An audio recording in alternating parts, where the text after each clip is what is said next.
You see people getting incredible value from credit cards, free trips, upgrades, premium experiences, and all that is possible. But what almost no one talks about is those exact cards can quietly waste money instead of creating value. So in this video, I'll break down the exact playbook, no matter your experience level, to personalize your winning credit card strategy and why most people choose the wrong one. Step 1, before talking about any specific credit card, this is the most important step, and the one almost everyone skips. Start by looking at where your money actually went last year. Not where you think it went and not how I spent it, but actually pull up your statements and see your spend per category on each of your cards over the last year, because everyone's lifestyle is different. For example, my personal spend probably looks very different from most people. I have next to nothing in groceries, but a ton in dining and travel. I also have zero when it comes to gas. That alone immediately narrows your options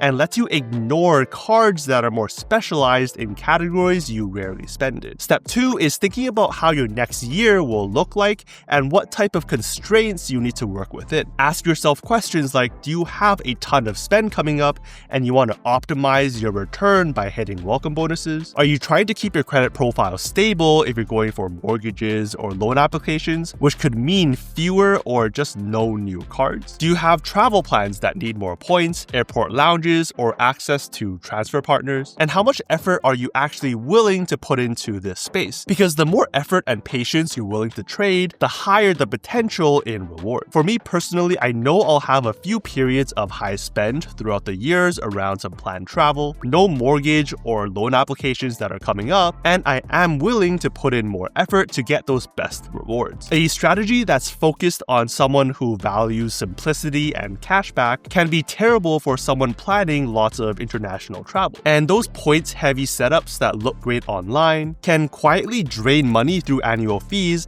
if it doesn't match your spending in reality. Once you understand all of that, then choosing a strategy becomes much clearer, because then almost everyone fits into one of 3 different strategies. The first strategy, and probably most common one, is the cashback first approach. This is usually best if you're a beginner who needs cards that are easier to be approved for. If you want cards that take very little to manage, maybe you don't care about any premium types of travel or travel at all, or just want that money straight back into your pocket. Because at the end of the day, cashback is pretty much like getting a discount on everything you buy. The foundation of the strategy is simple. I like to say that you should at least be earning 2% back on all of your spend, no matter what you're spending on or how much you're actually spending. Ideally with no annual fees, and even doing so with just one credit card. That means every $1,000 you spend, you're getting back at least $20 in value. Cards like the Citi Double Cash and Wells Fargo Active Cash do exactly that, as long as you're paying off your bills in full and on time every single time. Because then there's really nothing to worry about. You don't even need to care about how high the interest rate is, because you're never paying a cent in interest charges. And if you're willing to go a bit more niche,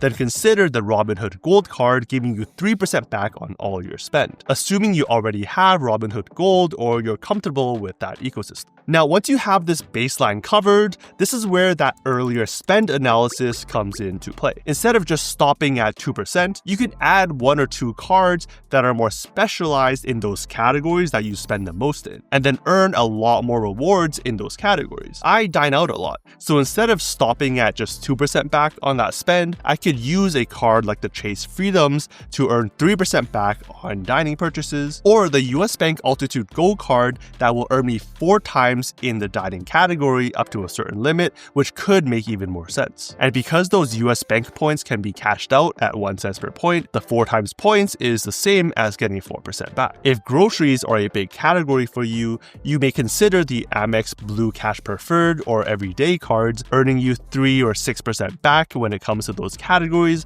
up to a certain limit. Or for travel, something like the Wells Fargo Autograph or US Bank Altitude Connect cards, which earns you those cashback lifestyle rewards without locking you into specific airlines. And if you drive a lot, gas-focused cards like the PNC Cash Rewards or Citi Costco Visa card can quietly add up in value over time. If your spend is spread among a few different categories, you might consider the Capital One Saver card, giving you 3% on dining, groceries, entertainment to keep things more simple. And if you do a ton of shopping on Amazon, then the Amazon Prime Visa card earning you a really strong 5% on that type of spend in addition to Whole Foods. Again, assuming those are places you already spend it. These more specialized cashback cards can really boost the value you're getting in return. For example, if you're spending $2,000, half of that in dining, instead of getting just 2% overall, so $40, you might earn 2% on half and 4% on the other half, giving you $60 back. Over time, these differences really add up. Again, be sure to always pay your bill off so you never pay interest while still being able to reap all of these cashback rewards. The important thing here, again, is to make sure you're never paying a cent in interest charges while reaping all of these cashback rewards. You're just picking your top 1 or 2 categories where a specialized card can give you a lot more rewards in, and then everything else just falls on to your base 2% card. And that's why cashback cards are so powerful. They're flexible because you're getting real money back that you can use however you want. And it's predictable. You know exactly how much the rewards you're getting back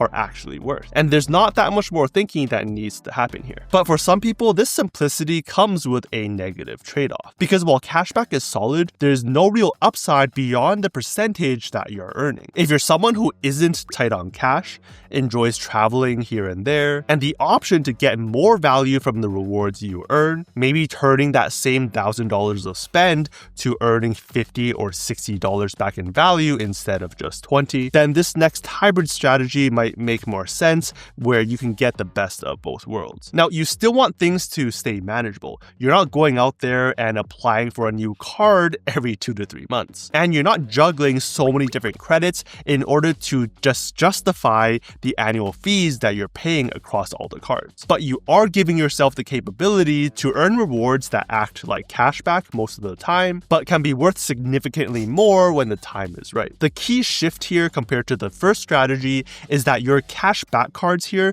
actually live within a broader ecosystem. For example, a card like the Robinhood Gold does give you 3% back on all your spend, but that's really the ceiling. There's really no way to then convert that into even more value in other ways. On the other hand, cards like the Chase Freedom Unlimited, Citi Double Cash, heck, even the Capital One Saver card actually give you the rewards within their points ecosystem already, or with Capital One can be converted into their venture miles with a card that has no annual fee. This is where the optionality comes in. You don't have to do anything fancy if you don't want to. Just treat the rewards as cashback and move on. But if and when it makes sense, you can just flip the switch. And that switch is typically a strong mid-tier card, like the Chase Sapphire Preferred, Citi Strata Premier, or the Capital One Venture or Venture X cards. These are already pretty solid on their own, with reasonable annual fees, great welcome bonuses, and elevated earnings on some strong categories. But most importantly, they unlock the ability to pool and transfer the rewards you've already been earning. Once you do that, those same rewards can then be converted into airline or hotel points and miles, and then redeem for much higher in value, typically north of that base 1 cent per point. For example, you can transfer your Chase points or Capital One miles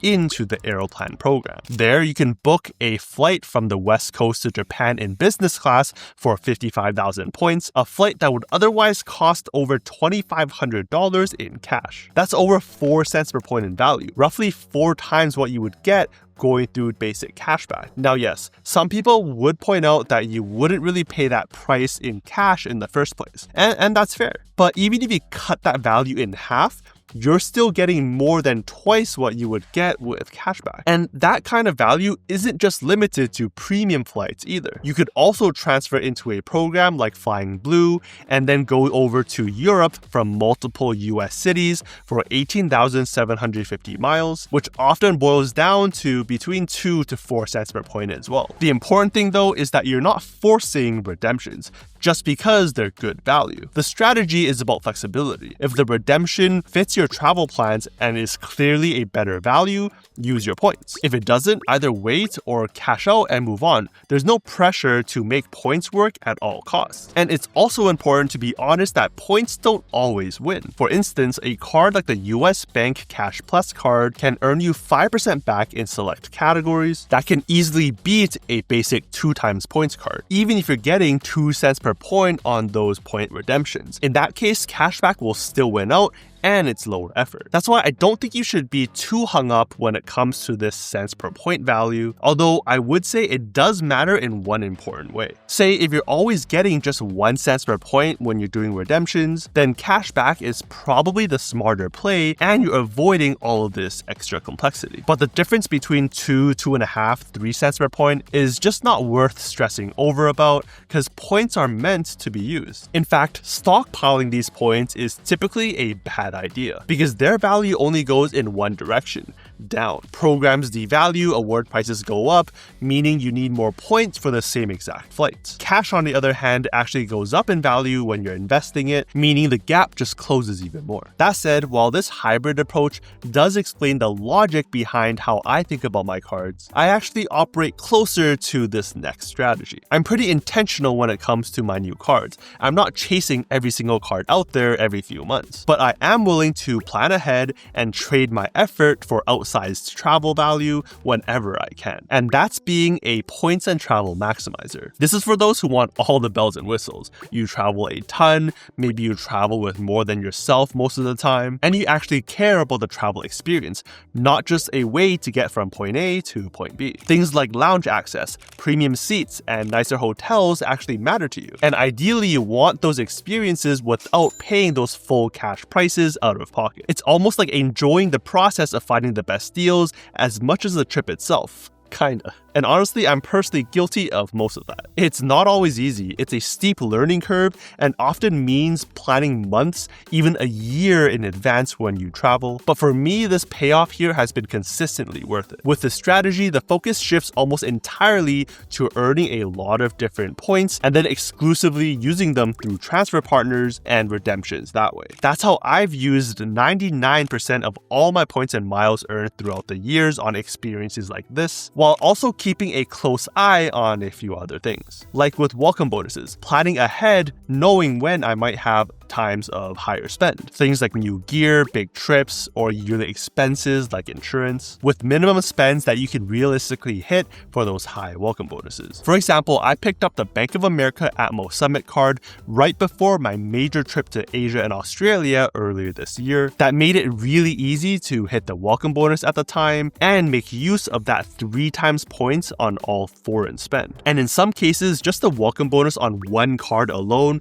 can unlock premium experiences like these without years of spend. And while category multipliers do matter, an equal if not more important piece are the credits you might get on these higher end cards. This is where people often get confused. Yes, the annual fees are higher, sometimes much higher, but the potential value can be even higher if you're willing to put in that effort. That's why people in this camp don't mind holding multiple cards all with annual fees. I personally pay over $2,000 in annual fees every year now, but I get back significantly more than that. The important part here is to stay organized. You actually need to track your credits, know how each of your cards work, and intentionally use these cards every year to then more than break even. That's effort and exactly why this strategy is not for everyone. A good example of this is the American Express Platinum card. This card is not meant for most people, but for me, when you add up things like the yearly hotel credit, Uber benefits, airline fee credit, Resi, digital entertainment, Lululemon, Saks Fifth Avenue, and more, that easily adds up to over $2,000 of value every year